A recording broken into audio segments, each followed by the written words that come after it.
وزي ما عودناكم تغطيه حصريه لقناه صدى الملاعب لدوري ابطال مصر، والنهارده هنا في سهره رمضانيه ممتعه ومعانا نجم جديد وهو الكابتن فريق بلاك ستارز. نتعرف بيك.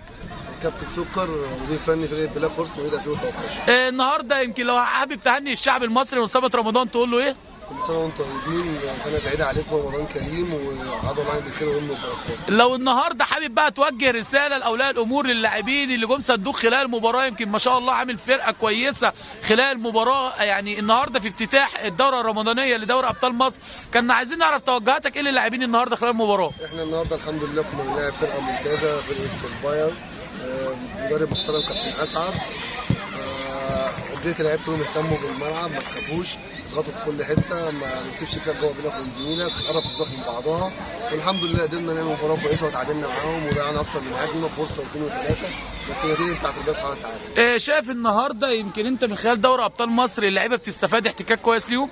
والله بالنسبه لدوري ابطال مصر حاجه ممتازه جدا، ان النهارده الدوري 2013 بيلعب 7.5 ملعب، ده بيستعدوا للموسم الجديد. انت عارف ان السنه دي كان الدوري 7 وجون، فدوري ابطال مصر بيتاح للعيبه كلها تلعب 7 وجون، دي حاجه ممتازه جدا وبنشكر القائمين على دوري ابطال مصر. شايف النهارده في منافسه كبيره قوي، يمكن انت النهارده في المباراه الافتتاحيه يمكن دوري ابطال مصر انت من ضمن المدربين اللي هم كانوا على طول على منصات التتويج، يمكن انت اتكرمت السنه اللي قبل اللي فاتت بالبطوله. شايف النهارده طموحك خلال دوري ابطال مصر احنا تاخد البطوله؟ ان شاء الله. انا السنه اللي فاتت خدت البطوله، السنه اللي فاتت خدت مركز ثاني، السنه دي ان شاء الله ناوي اخش واخد المركز الاول ثاني ان شاء الله. لو حابب توجه رساله للاعبين واولياء الامور النهارده تقول لهم ايه؟